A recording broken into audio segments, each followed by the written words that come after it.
Hey everybody, welcome to Metal Movies and Brewskis Live. I'm your host Matt Burke, and tonight we're going to be having on a host of different killer topics, all killer, no filler. This week, man, was crazy. You see how many trailers dropped this week? Oh my God, all these big movies coming out this summer. I'm actually kind of excited. Oh snap! Hey, Edwin, how you doing, brother? I can't wait for the new Ace, man. That book's looking killer. Yeah, man, you're always killing it with those books, and then Bloodbone's coming out soon. I can't wait to see that as well. But yeah, man, this new let me show you guys. Let me see what you guys think about this. I have my thoughts, but maybe you guys could tell me what you have about yours.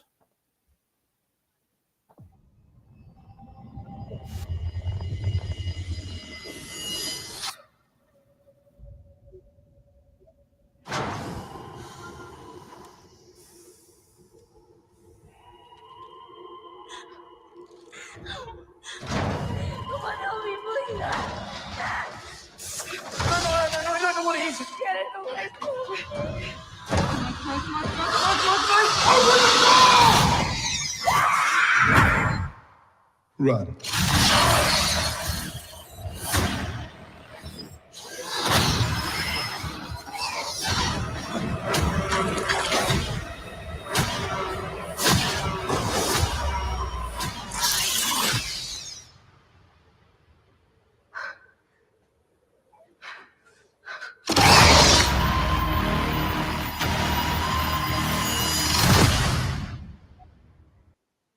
I don't know. For me, like that movie, I don't know. The director Alvarez, he did the Evil Dead remake. I thought that movie was killer.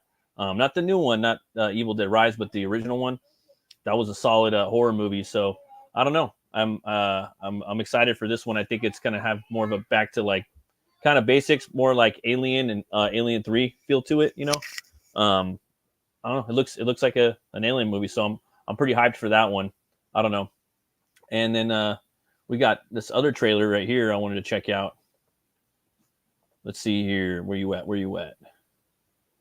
This one right here.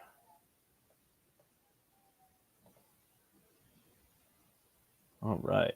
I know my boy Brian ain't a big fan of this, but I'm thinking looking pretty cool. We've come too far.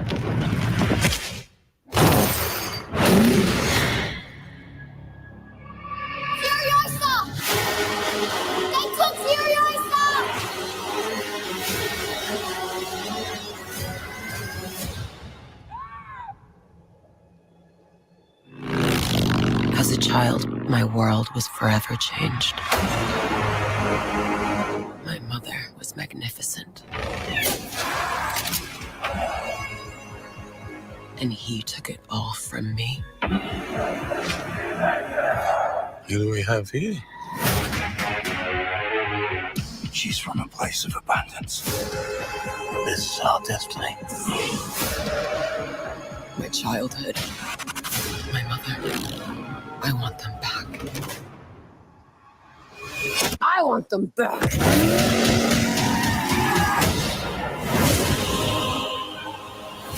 Whatever you have to do, however long it takes, promise you'll find your way home.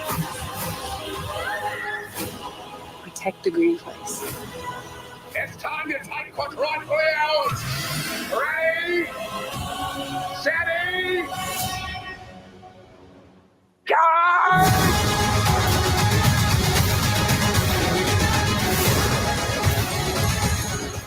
Where are you going? So full of hope. There is no hope. If you find him, he's mine.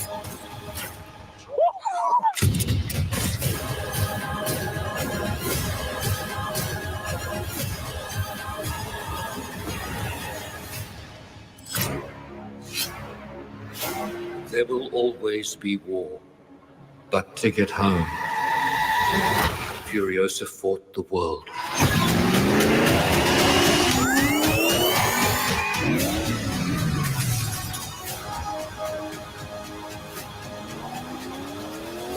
Remember me.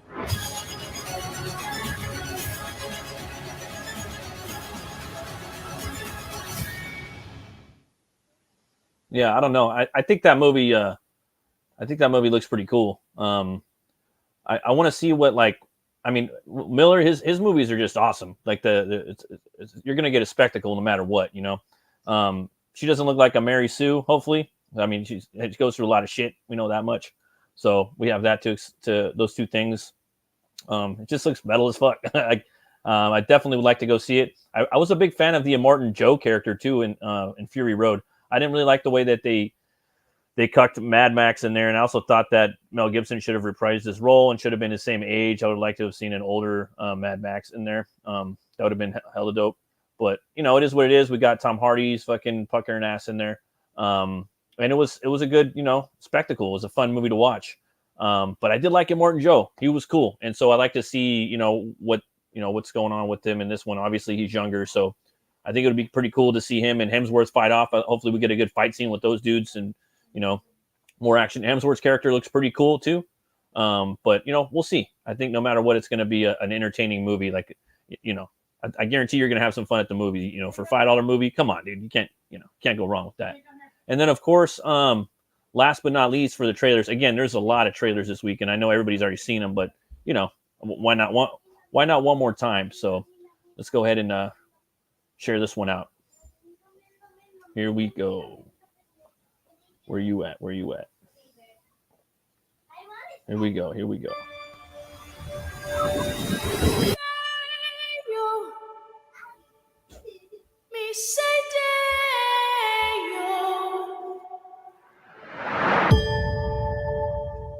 Daylight come and we want to go.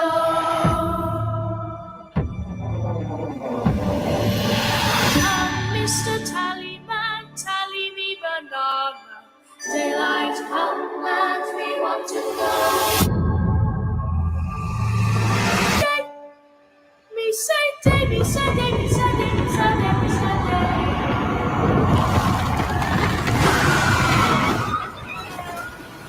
Daylight come and we want to go. The juice is loose.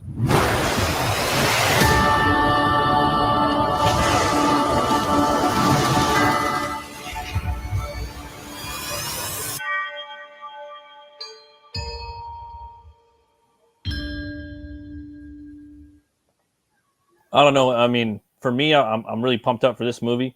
I thought that was a perfect teaser. I mean, you got to see Beetlejuice, but he doesn't do nothing but come out of his little town, you know. So perfect way to tease a movie. You got the Wednesday actor Ortega in there. She's playing Lydia's daughter. I guess Willem Dafoe is going to be in there. He's supposed to be playing another world cop, and I forgot the other guy that's in there. I don't know. I forgot his name, but yeah, I can't wait to see what they're doing with Beetlejuice in this one. I hear there's going to be something, I don't know, something unexpected. That's what what's his name was saying. Michael Keaton on I think it was like Jimmy Kimmel or one of those dudes.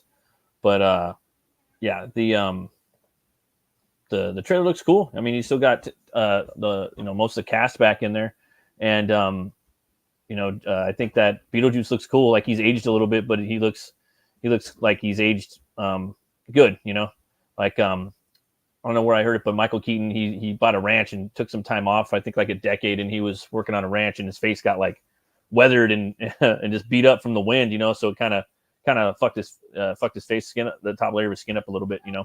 So you could see like when he's wearing the bat suit and whatnot, but I think it makes him look more badass. And for Beetlejuice, it kind of fits perfectly. So yeah, can't wait for Beetlejuice. If you guys haven't checked out the Beetlejuice cartoon, I have the full edition. I got it at Walmart, and that show is Emmy award-winning show back when the Emmys probably meant something, much like the Eisners. The Beetlejuice cartoon, man, it's freaking awesome. I haven't watched all of them. There's so many of them, but yeah, me and the kids, we really dig that. That show was really cool, and it's its own lore or its own universe. It's not the same universe as the Beetlejuice that you're going to get from the movies, but it's fucking awesome. Yeah, I'd like to do even more of another deep dive on Beetlejuice. That as a kid, that was a big thing, for me growing up. Yeah, that one encouraged though, man. Courage the friendly dog. That one was killer. But right now, I think it's time for us to get into our next section of the show. And I think this is something that you guys might find kind of interesting. But I think that it's straight up.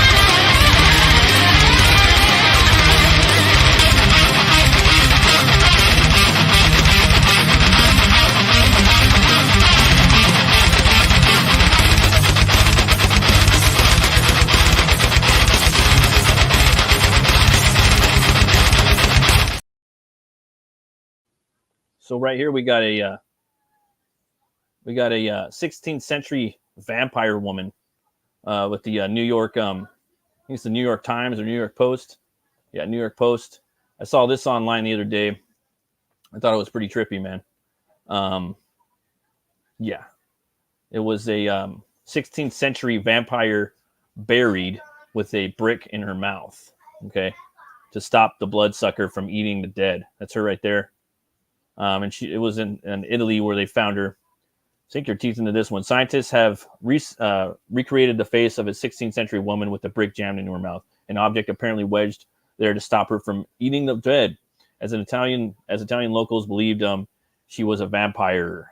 The spooky story begins as a mass grave discovered at the Venetian island of Lazzarato Nuovo, a location used as a bubonic plague quarantine in the late 15 and 1600s. Damn. So you're definitely going to have some crazy shit over there. Maybe some zombies too.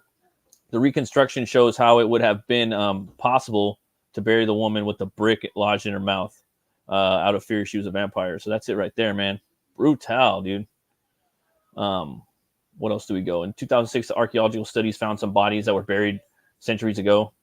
When they supposedly identified a vampire, one of those responsible for the plague, according to popular myth at the time, they introduced a stone or brick as a protective element, preventing it from feeding and also from infecting other people. Forensic researcher Cicero Moraes told Southwest News Service of the bizarre discovery.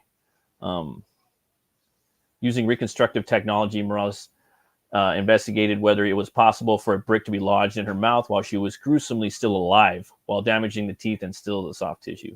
Damn, dude. Savage.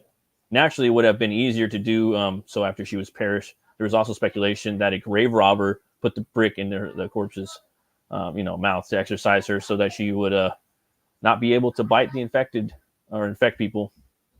Like a zombie, basically, like Return of the Living Dead. That's her in her 60s, according to researchers right there. Damn toolbar. Chill out. Yeah, man. Those were just crazy times back then. You never really knew what was going on. But I know one person that might knew what was going on. That'd be the Brianator. What's up, Brian? How you doing, What's brother? up, man? I'm okay. My apologies for being so late. I was just talking to our brother John Dillard about doing some six-gun guerrilla art, which he's nice. He's down for. Now, look, jamming a fucking brick into her mouth. What did they think that she was? Because I'm just coming in now. What species of monster? Well, this is a real woman, actually. This is on the New York Post. They found her in a Venetian village. They unearthed her, and they found her with a brick in her mouth, dude. Yeah, man, it's crazy. And I guess it was from like the plague. So they don't know really. They found that she was a lower class woman who died at 61, and an advanced age that appears more common than previously thought. The new study, the scientists recreated the skull and concocted a brick from styrofoam in their quest to determine whether the obstruction might be or have been placed there before or after death. So, yeah, and there was those plague going on. They put people on the island that she was on, and yeah, man, some people thought she was a vampire, dude. Check this out, Brian. Yeah, that's it right there. Oh my god. Yeah, dude. I hope they didn't do that while she was alive. I sincerely, I doubt it, but Jesus. But you never know, man. Isn't that incredible that they can recreate what people actually looked like? Yeah, man. I mean, they used to do that with skulls, right? And have artists come in and just slap some clay on there and just mold what the face would have looked like from given their bone structure. Yeah. And now they can do all this shit with fucking computers, man. It's fucking rad. It's gnarly, dude. Yeah, man. So cool. I saw that. I just thought it was crazy, like I never even heard about that before. That is wild. Crazy jazz, dude. Yeah, well, I mean, look, you're talking about the Black Plague, right? Yeah, It definitely. killed off half of the population of Europe. Yeah. So I can see 50% of the fucking population died from that shit. you could see why people were kind of like worried, you know what I mean? Like why, they were a little concerned, I should say. Right, and thinking that it was a punishment from God, right? Then people could be Yeah. thinking maybe this is like a curse. Maybe that witch over there had something to do with it. They didn't know what the source was. Right. I know Nostradamus knew how to treat it, which was with these little pellets made out of rose hips. Okay. Right? And so he lost his entire family. He had like a wife and kids wiped out by the plague. Damn. And he would go into the cities and the towns where that people were fleeing. As they were getting out, he was going in. Damn. He seemed to know that he was immune to the plague, or that it wasn't going to get him for whatever reason. And so he would go around and he would take these little pellets of rose hips and put them under people's tongues. And the active ingredient, he didn't know. Now it would be obvious. Vitamin C.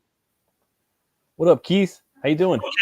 Yeah, vitamin C is always good, right? That a little emergency, you get a little, yeah. Get a little like scratch, For me, it was like this rejuvenation drink. It's a apple juice. It's also orange juice, turmeric, and carrots like juice, basically. All that thrown into one. And they sell it at Whole Foods, man. But it's an immunization refresher, and I would take that anytime that little bit shit. I would just pound the whole bottle and just be like, all right, it would just knock it out, like stop it. You know what I mean? But I haven't. Turmeric's awesome. That's like something that like everybody should have in their diet. Evidently, too, if you put a little ground pepper in there. Oh yeah, some cayenne. Like something about the ground pepper and not cayenne, like just regular black pepper. Yeah, something about the black pepper and the turmeric. There's like something going on there when you put them together that's like super healthy for you. I think that, and also garlic and honey. Like you can make this. My wife does this one concoction. Like it's strong, but dude, it knocks it out, man. Yeah. Garlic and honey. Oh yeah, dude. The other day we had Donald on here a couple days ago. He was talking about his book Jaeger Bomb. This was kind of criminally underfunded. It is. It has been getting its it's been spoken about a little bit on some big shows, but yeah, man, not a lot of people have been getting behind it. So basically, it's what if a kaiju and a wrestler fought? A luchador, and it looks killer, man. I backed it too. Yeah, dude, and it's all fun. All killer, no filler. It's action packed. The art is electric. It's fucking kinetic. Donald's a beast, man. He's a beast. He's one of the Swiss Army knives of our bubble. There's a few Swiss Army knives. He's one of Dillard's another one. Juanito's another one. There's a bunch. For sure. They don't just have like one style. They can rock like multiple styles. Some people can do that. I can't do that. It's like right. I don't know, man. It's like they're like a good actor. They could turn it on and off. Some people need to like go method and things like that. Like I don't know. I can't do that though. But my buddy Miguel could do that. It's rare. Yeah. So that's awesome. It's rare that you find people that can. It's rare that you find people that can do that. But when they can, it's like impressive as fuck.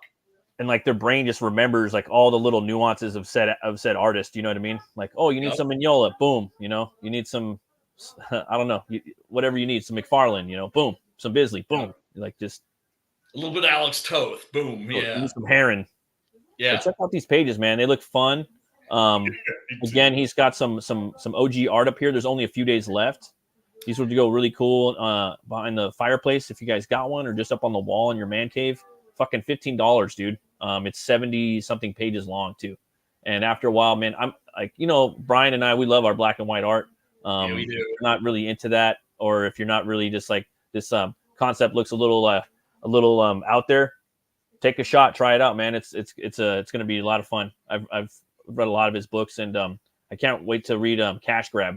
I got that one too. He did that one too. Another style that he did. So amazing. Come check out Jaeger Bomb. I will put the link in the chat right now for you guys watching. And yeah, man, go check it out. Yeah, he's the real Dilio, man.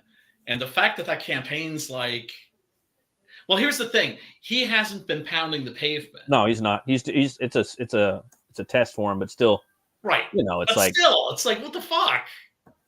yeah. So there's that, you know. And he delivers his books. So I got the book, the last book he did, Brutus. I thought that was a fun book. Very, Oh, I you know, missed if you're in that. the Lobo, that one's cool. You can get that one digitally on his off of his store on Twitter. So if you look for him, it's on there too. So got the link in the chat if you guys want to check that out. Definitely go there and check it out. It just has a few like a day or two left on there. So get in there. Seriously, man. And also, if you can't back it, share the link. Yeah, you can always do Because that. that makes, you know, it takes zero effort, right? I do it all the time, like click, click.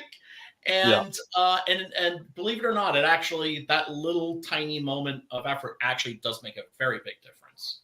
Oh yeah, dude. Oh, And this is a new one right here by our boys at 656. It's a 656 Comics Border Mayhem All Stars. So for, you know, they've been around for 20 years. They're bringing in all their characters and they're putting them in a book. A little rundown is join 656 Comics as they celebrate their 20th anniversary with a special 24-page one-shot comic.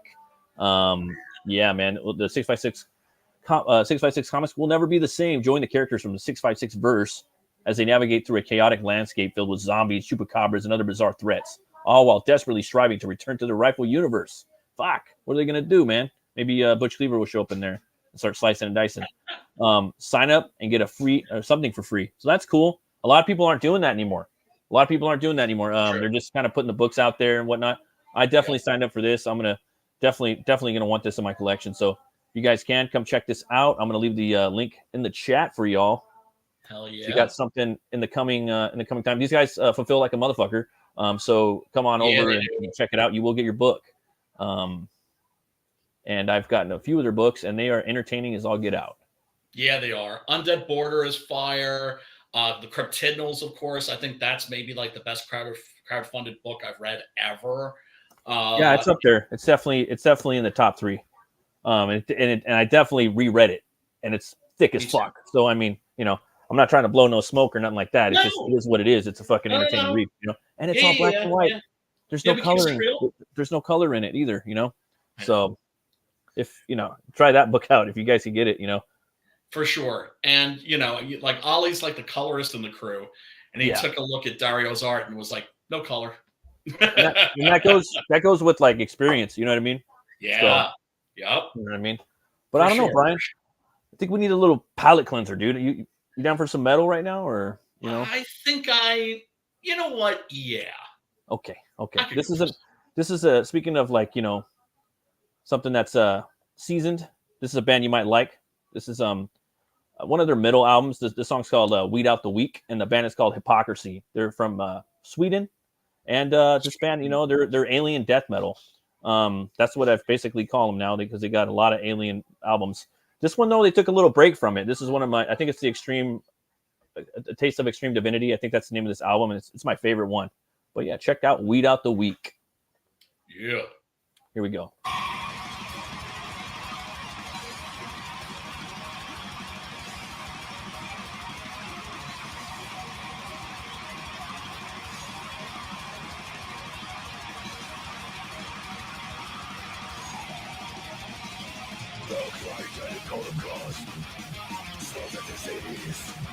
Give us all the days of your miracle.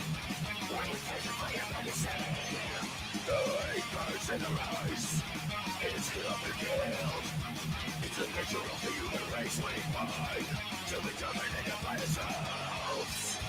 Just have the rights for nothing. The upgraded souls breathes in every. Kill them all, release the anger.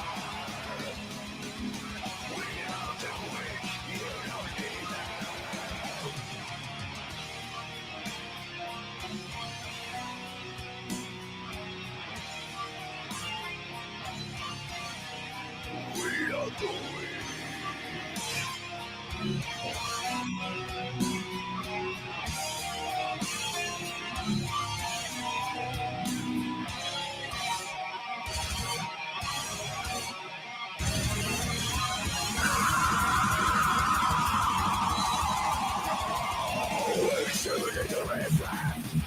No one listen when you wait. Clean up the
Just at the roots for nothing.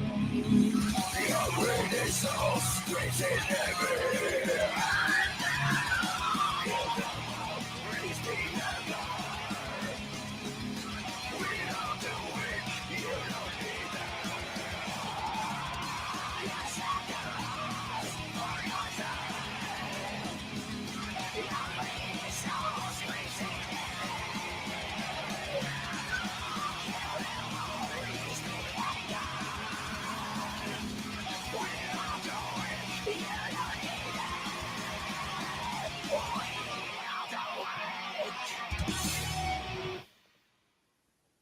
I don't know, Brian. What do you think of that?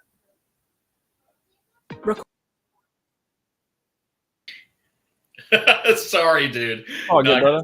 I got disconnected. No, it was dope, man. You like them? Yeah, for sure. I mean, you know, Sweden, there's something in the water there, you know? I mean, that's where Celtic Frost, of course, you know, my favorite death metal band of all time comes from. Oh, yeah, that's right. Yeah, man. And, you know, originally there were Hellhammer. You ever hear the Hellhammer? Oh, yeah, Hellhammer, yeah. The black metal band.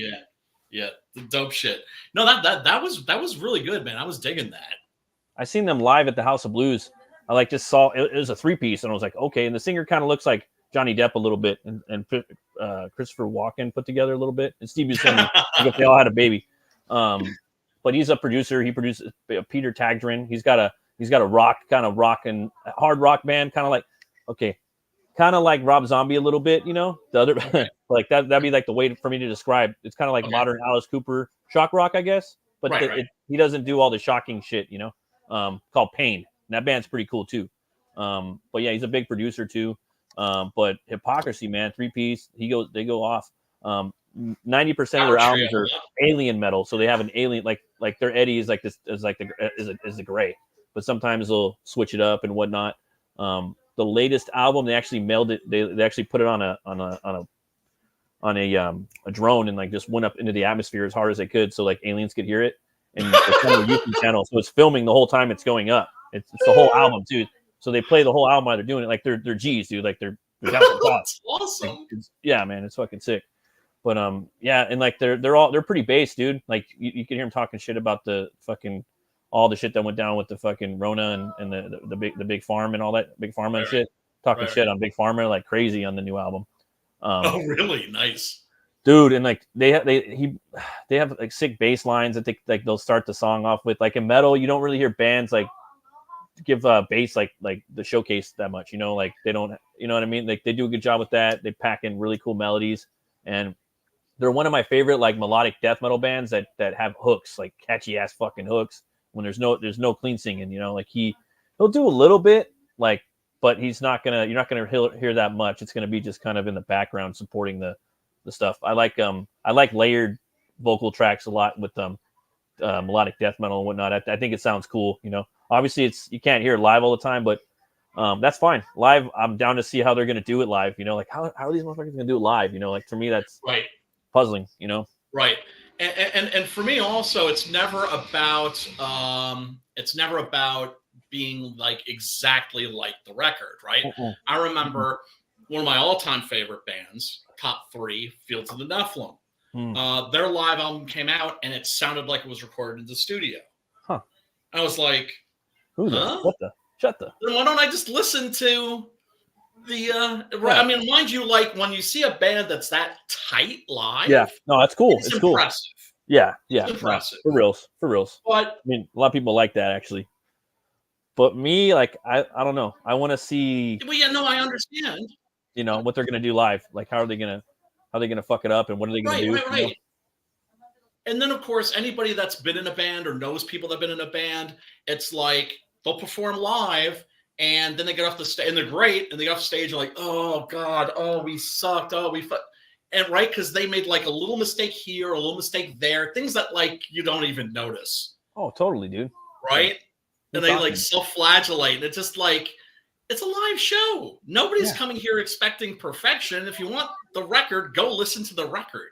To be honest, though, like when I first started listening to bands, I was actually there for perfection. I'm like, you guys better fucking play this perfect. But later on in life, I'm like, no, I want the imperfections. I want to see them fumble, and I want to see what they do live. And I want to be part of an organic experience. I want to be part of the art, you know, because you're there and you're kind of interacting with them and whatnot. So that's what live entertainment's all about. Yeah, and that's me just being like a little punk, you know what I mean? Like not thinking about all that stuff, like, or even, you know, because I was just focused, like, it's gotta be fucking perfect. You know, it's gotta be like yeah. Well, I mean, and it's not for, I mean, like, dude, it's gotta be like 90% perfect though. Don't get me wrong, but I want to see like 10% of wiggle room and, you know, freestyling and, you know, and for me though, the main thing that kind of for me the main thing that kind of oh, I'm sorry, what were you saying? No, I'm saying you don't want a catastrophe. We've all seen catastrophic performances. Yeah, no, for sure. Dude. You don't want that. And I don't want them to go like this the whole time. Like every time a chorus comes on, like have them sing it. That gets annoying, you know? It does. Like, or say if it's like, I would rather them, like, say if the song calls for a singing chorus and they ain't got the voice, but they can scream it live, fuck it. Go ahead and scream it, you know? Or maybe you can't scream it anymore. You're going to sing it live. I ain't going to get mad at you. But for me, the main thing is like when they do that all the time, I've seen it many of a time, you know. And I know I hate that. It's just like, you know, doing it a little bit, right? Or even just for one song. Or I mean, say if you got 4 chorus drops in one song, okay, the chorus repeats 4, or let's say 3 or 4 times. All right, dump the mic into one of those 4 choruses, one of those 3 choruses. Let them sing it. That's cool. But you better get your ass back in there, you know. A cool trick too is like if you got a song with like multiple chorus repeats. You could sing one of them, you could scream one of them. That's good for your voice too, and it switches it up, so it's kind of fun. The third one, you could let the crowd do it. You know, there's little things like that. You know, I think I've thought of that too, like, because we used to do that shit live, and it was fun. I miss it. But yeah, I don't know. Since we're still on metal, man, you down for a little game right now? I don't know. I got stumped last 2 times. Let's see this time. I don't know if Keith's down. Keith's in there, and Chris might not be there because we're going live. Just to let you guys know, thanks for tuning in. This is going to be the new time slot right now. We're going prime time on Saturday nights at 8. Pretty much 90% of the time. There might be a couple nights where we miss, but I'm going to be here about 90% of the time. So just to let you guys know. Yeah. All right, and now it's time for Black Metal Decode.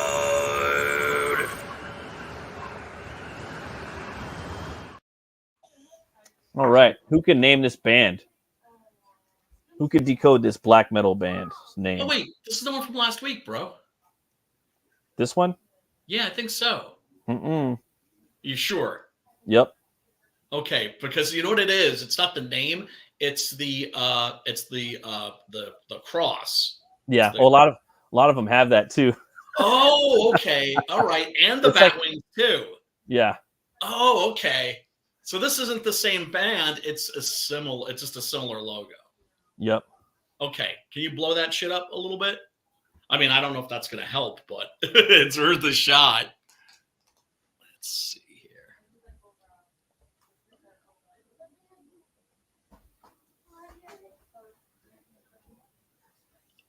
I'm stumped, man. It happens a lot, dude. Like, because a lot of the logos are the same. Because you got to have the upside down cross. You know, you got to have the pentagram sometimes. The half circle too, with that crescent. Yeah, that devil driver thing. Yeah. So, I don't know. Anybody in the peanut gallery? Yeah. Yeah, I have a feeling I'd have to study this for a long time. This band is called Åndscapt. Okay, all right. See, I don't feel that bad because is that a Norwegian word or? Yeah, definitely. Okay, all right. Yeah. So it's in a language I don't know, and it's a new band. Yeah, I think they've been around since '97. I don't even think they're around anymore. Now that I think about it, but I'm Okay. still gonna throw them out there because it's fucking fun watching people trying to figure it out. You know? So, but yeah, that's Third them. time in a row I've been stumped, man. Got to stump them. Yeah, man. I was getting bored, just Knock always socks. getting it. That's what I see. Hey, yeah, man. it's not a bad guess. Right? Totally, man. And yeah, man. I actually too want to let you guys know too. I actually have my campaign live right now for Butch Cleaver on Fund My Comic. Brian's going to be launching on Fund My Comic too with the 6-Gun Gorilla, right? Yep. Yeah, man. For Sweet, sure. Man. Yep. And basically, it's just a second chance campaign. I got I had it on Indiegogo for a while, and yeah, we had a lot of backers on there, close to 100 on both campaigns, I believe, 1 and 2. But now, if you guys want, you can pick them up here, both books, and just launched about almost a week ago. And it's about a butcher who gets killed and is brought back to life by a voodoo curse, and that curse gives him the power to weaponize bone at a single thought. So all the people that back the book, or at least the first 30, are going to get all these trading cards and stickers and a wanted poster, and also you're going to get sketch cards too. The first 10 backers. So this one we go into his origin. We have the him walking around in the streets, the main streets of Oubliette, collecting arms and noses from pimps that don't pay the white rat on time. He's there for his due propers. We got some original art up on here, and yeah, man, this world is freaking crazy. You got pirates and banditos. You got crazy bounty hunters and these crooked coppers. You got preacher pimps. You got zombies. All the fun stuff. You got zombified voodoo dolls. So. Yep. Yeah, they're not like the George Romero style zombies. Nope, they are not. So there's a little action right there. We're taking on said guys, taking out 1 or 2 of them. And those were fun as hell to design. And yeah, he rides a bull. He's a bull boy. So come and check it out, guys. It's definitely a fun, entertaining read. I do say so. It is. And check it out. I got the I'll put the link up in the top for you. And let's see here. Where do I got it? Right here, guys. Yeah. So just like a store, basically, for you guys to pick up my stuff. And I got some original art up there too. So if you guys are into that, you might like it. Want to pick up some OG art, and the art tiers also come with the books, all the tchotchkes and whatnot too. And I will say that the books are actually ready to ship right now too. So I got the inventory. We're good to go. You're not waiting for nothing. And the first backer is going to get that Fund My Comic design that I designed. So, kind of a piece of Butch Cleaver history. Yeah, man, and Fund My Comic history too. And everybody, just so you know, it's real easy creating an account. If you don't already have an account of Fund My Comic, it takes like a minute. Yeah, it's a snap. It was like, it's a little crazy. I had to get uncomfortable and go over there and create a new one. And I've backed several books on there. Yeah, Butch Cleaver and Fiendish are my 2 favorite books from CG. So, there you go. Keith right there. I didn't pay him. I didn't pay him to say that either. So that's cool.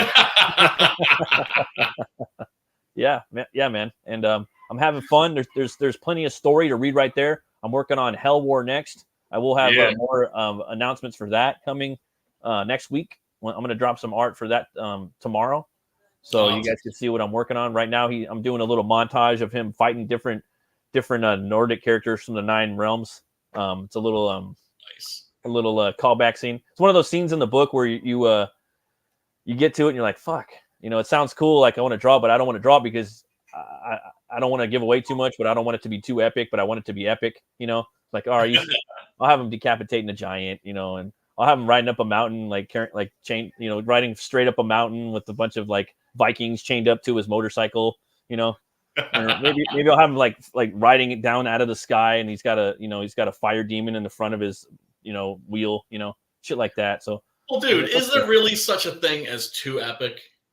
I know, you know what I mean? For Hell War, which is metal as fuck. Yeah, and then I had to throw the Hellbinger in there. That's what Hell War turns into, the Hellbinger. It's like this big hulking, you know, his it's almost like his Hulk. I guess the best way to describe it when he fucking doesn't metal enough. And I was like, yeah, maybe I'll have him ripping an elf in half. So you know, he got him ripping a fucking elf in half like that. And I had a scene where he was like drawn like that in one of the pictures. I'm like, fuck. I redrew it again, and I went back. I'm like, dude, I got the same pose in another panel. Like this looks pretty cool. I'm like, fuck it, and I erased it. So I went back and drew it a third time, and I'm like, okay, I had this one where it's just like, you know, it's hard though, man. Like sometimes you want to, like, there's just certain shots that I like. You know what I mean? Sure. And I'm really not big into like stuff like this all the time. Right. You know what I mean? Or like I got my foot wet. Like I like to see, like, I don't know. It's weird. It's just like I do like forced perspective a lot, but sometimes I like to see like a big scope of what they're doing. You know what I mean? Like I want to see the whole body. I want to see the whole body shot. You know? So especially for action sequences, like that's one of the reasons why like Chinese action films are always better than American action films, was because they zoom out. And I thought that's the problem with Christopher Nolan movies. Like, you know, him and like let's say like, you know, Ra's al Ghul and Christian Bale, you know, and Liam Neeson, they're fighting at the League of Shadows, you know, and they're just going like that, like bobbing their heads and. Well, that's because they're not martial artists. Like, are you kicking? You know kicking his? Like, it looks like he's kicking his ankles out or something, you know. He's like, oh, Muay Thai, oh, jiu-jitsu, oh, you know, like it's like, well, I mean, look, that's the biggest big flaw. homie. Let me see him kick it out. That's the biggest flaw in the Christopher Nolan movies, is that the fights suck. No, totally, dude. But you know what's, and I watched the movies like 1,000 times, but you know what I noticed, that like in Batman Begins, if you watch it on a big screen TV and you kind of slow it down, like you could see more shit at the end of the movie when he's fighting those like Noob Saibot ripoffs, you know. And I'm like, oh, cool. Like he kicks 1 and 3. I'm like, dope. Okay, that's kind of cool. And then that's cool. But you have to do that with Dark Knight also. But they're just, a lot of the shots are real in. And but in the Dark Knight Rises, you get his best actions. He zoomed out on those. He kind of he got into it. But yeah, man, totally, man, 100%. So if you guys want to check out Old Butch, he's right up there. I also have a speaking of, go check it out. Oh, thanks, brother. What was I gonna say? I'm in the mood to do some hunting. What about you, Brian? Why not? Okay.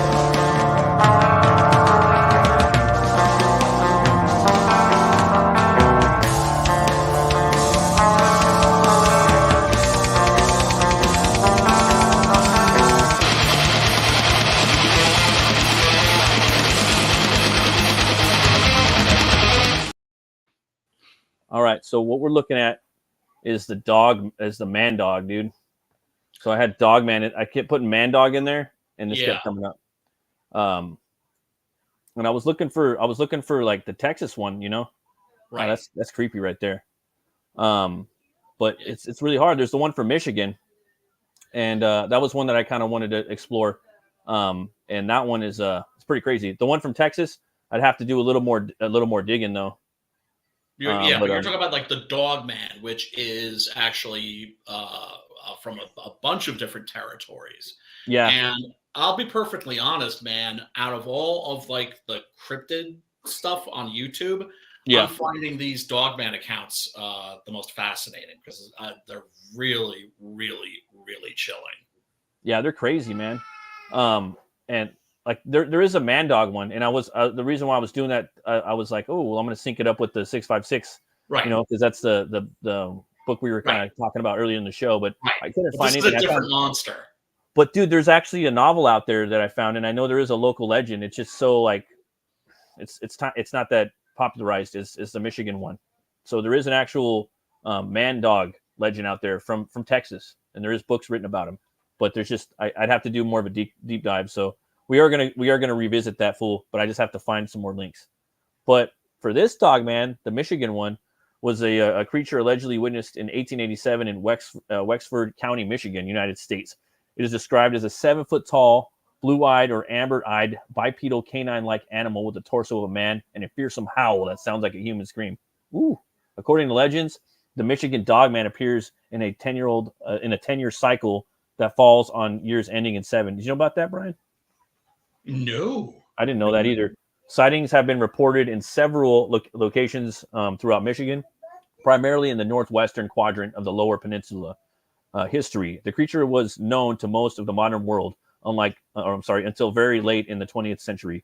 It is said to have been stalking the area around the Manistee River since the days when the Ottawa tribes lived there. Original sources for alleged sightings made prior to 1987, however, have not been documented beyond Steve Cook's song discussed below. Ooh, he's got a song, huh? So, first alleged encounter of the Michigan Dogman occurred in 1887 in Wexford County, when two lumberjacks saw a creature which they described as having a man's body and a dog's head.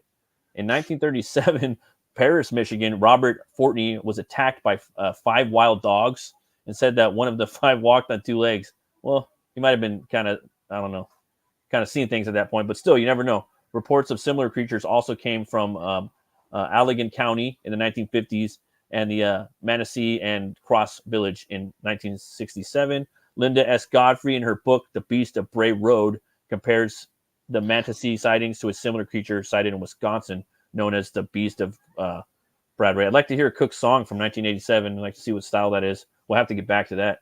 Hopefully it's a fucking metal song. That'd be metal as fuck. Yeah, it would. But yeah, man. Yeah, there's one channel. I'm actually looking for it right now that is specifically dedicated to Dogman encounters. And really?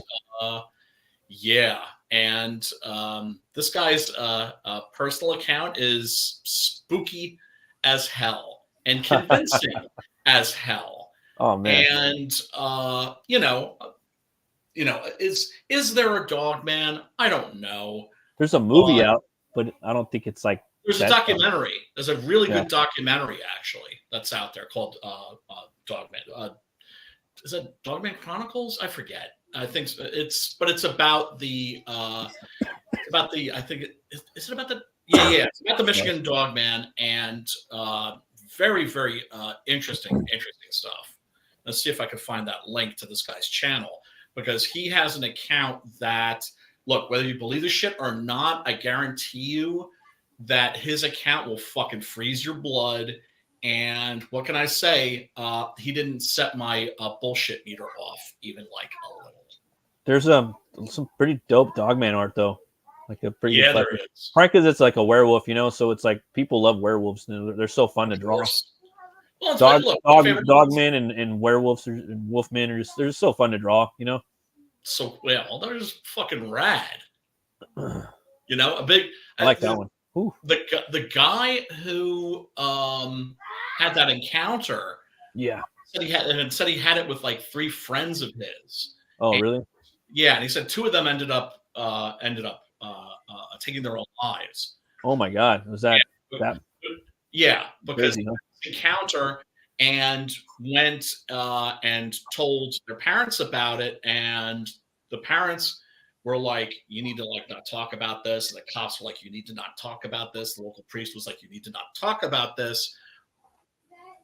But there have been some. A homeless guy they found chewed up, and if you tell your friends that you saw this thing, they're kids. What are they going to do? They're going to go looking for the fucking Dogman, no matter. Oh, for sure, dude. Right? Because it's your job when you're a kid is to do stupid shit. Yeah, fascinating shit. That's a really nice one right there. That's a good one, man. I like this one too.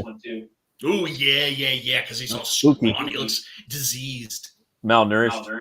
Yeah, scurvy. Mangy. I like that. I Yeah, like seeing like stuff that's kind of rotting or just like sickly. Right. For me, that's like scarier. I don't know why.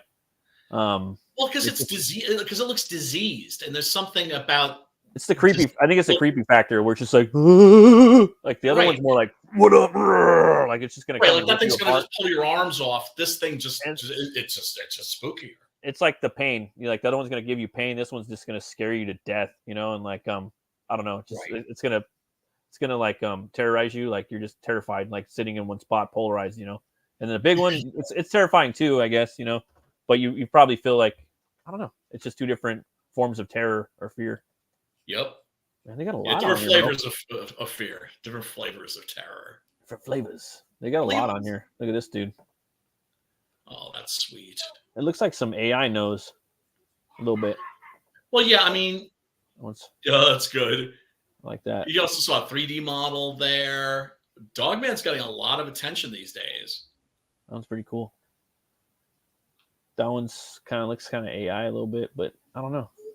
Looks kind of weird. Yeah, I don't Wayne know. Barlow, though. No, I don't think that's Wayne Barlow. That's just cool looking right there. Well, that almost looks like something like out of like John Carpenter's version of the Thing, right? Something of the Thing. Sprouting new limbs and shit. You can always like tell when someone's like inspired by the Thing. You know, there was this like, and they're like down. They're like, yeah. So what? There was this movie or this book I read called Kill the Minotaur, and it was about yes, they're trying to get out of the labyrinth, you know. Amazing. And the Minotaur's in there, and the Minotaur is totally like John Carpenter's The Thinged out. You know what I mean? It's just yes. Like, yeah.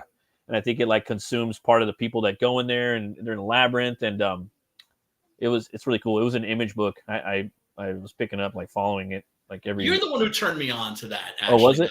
Oh, you did you read it or what? Oh, you read it? Yeah, it was fucking dope as fuck. Oh yeah, yeah. I have it in the garage, dude. I got a lot of books out there, man. I'm thinking about selling a lot of stuff. I got a lot of figurines and things like that. I want to kind of move through. Nice. But yeah, man, Dogman. That's a pretty cool or Man Dog of Michigan. You know, that's a pretty cool cryptid right there. Francesca feared for her life. Yeah. Let me see. I almost got it. There's a channel called Dogman Encounters. Yeah.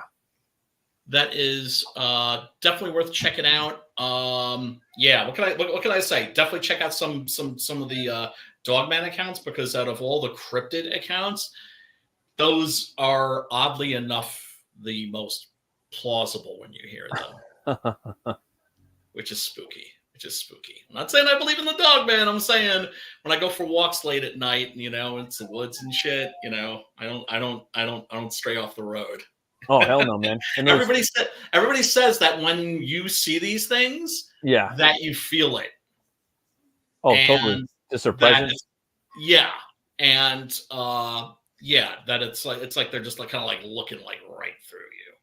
Yeah, that's creepy, man. Like razor or laser eyes. Yeah. The other week we watched on the Horror Movie Club on Brian Kreiskel's channel. Brian, our boy right here. In case you guys didn't know, on Tuesday nights, every other week we do a Horror Movie Club, and we also do a Spaghetti Western Jamboree. We're watching movies that are, we try to make them that are not behind a paywall. And every now and then there'll be a book or a movie that's metal as fuck, and I want to show it off again on here. And this one was kind of kicking itself around in my head, and this one's called The Devil's Candy. Hard recommend. I figured we can show the trailer right now and let you guys that didn't tune into the show or haven't heard about it, you guys could check it out. And here we go. About the idea of the devil. But that is Satan's lie to distract us from the reality of who he is.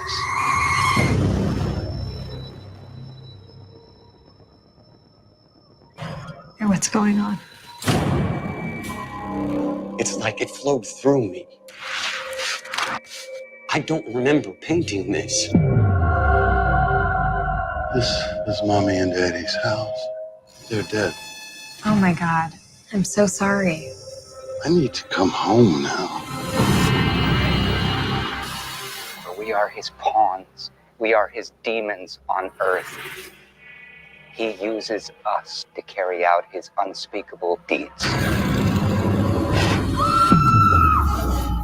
We satiate his hunger.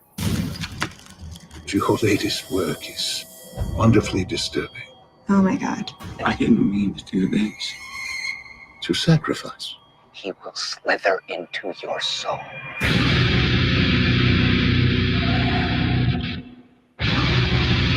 There's no mask in a Halloween store.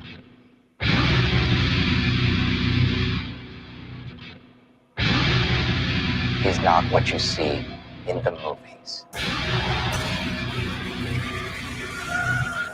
He is an active, violent, personal reality.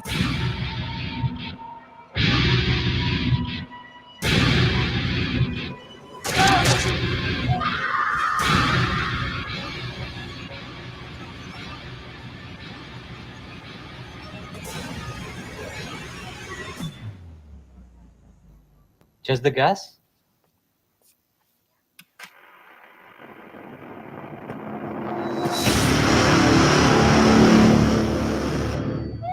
He's right. You are the sweetest candy of them all. Yeah, that was a crazy movie, man. Metal as fuck. And I knew you and Preston would get a kick out of it. well, I was, I like these little subgenres in our genres. You know what I mean? Like the rest. Like I was talking like metal in comicdom. You know, it's fucking awesome. I'm always looking for little comic books. I found a couple on TikTok. Like, ooh, I'm gonna show them on my show. Give them a little like push. You know what I mean? Yeah. And I always love them. There's a bunch of them out there. And same thing with we were talking with Donald again. The wrestling subgenre in comics. And I was telling him that you got like 2 books coming out that's in that genre. I told him that I have one that I'm going to do, but it's not that big on it, but he's definitely an underground wrestler. And we're talking about do a power bomb. I was talking about by the guy who did Murder Falcon. Murder Falcon, yeah, Yes, which is a metal book. Yeah, oh yeah, do a power bomb. Yeah, that's the metal book. Yeah. Murder Falcon is a love letter to metal, and then do a power bomb is like a love letter to wrestling. To wrestling, and I was telling him about Steve Niles and Simon Bisley and Rob Zombie's The Nail. I'm going to review that book on my channel pretty soon. Did you ever read The Nail? Did you read that one? Ooh. Oh, it's fucking dope. It's straight up Mandy and the wrestler put together. Oh, wow. Yeah, I was like, dude, this is like now, like looking back, I'm like, this is Mandy and the wrestler. And I'm like, why didn't Rob Zombie fucking do this? This is his best work. Because it wasn't his, because it was all, I can guarantee you it was like 99% Steve Niles. Steve Niles. Well, I heard a lot, like I heard some other people saying that he had a pretty good little chunk in there too.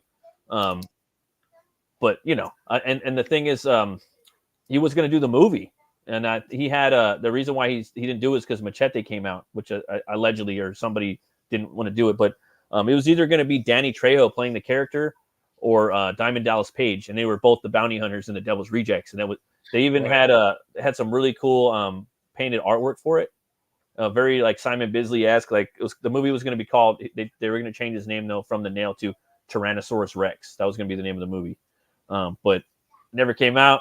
You know, but we got Mandy, and that was pretty. We got our demon bikers in that, and oh my god, did we ever? Yeah, but definitely, I'm gonna. You'd probably get a kick out of that book. You know, you can't really even tell. It's it's dope, and the art is fucking sick in there too. It's really cool. I heard.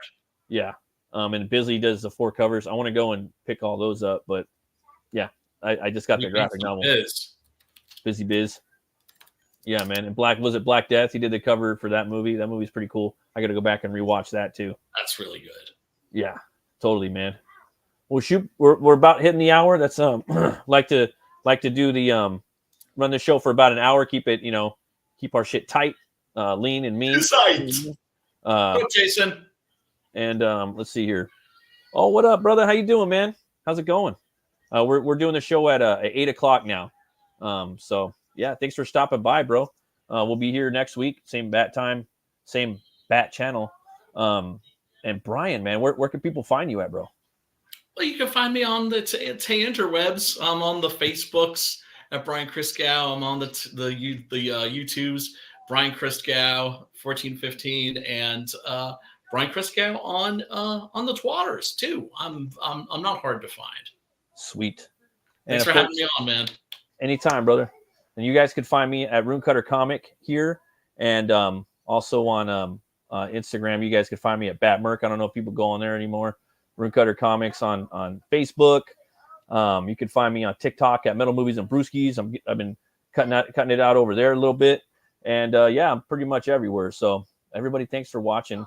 Always remember to be bold, be brave, and roll the bones to know your role. I'll see you guys on Brian's show, which will be Horror Movie Club Thursday. Yeah, Death Machine we're doing. Death Machine, huh? Okay, that's good.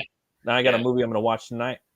Hell yeah. So go watch Death Machine. It's probably either on Tubi or on I'll find the link and I'll send it to you. And obviously if I can't find the link, then we'll do something else. But I'm pretty sure it's should be readily available. Sounds pretty metal. It is metal.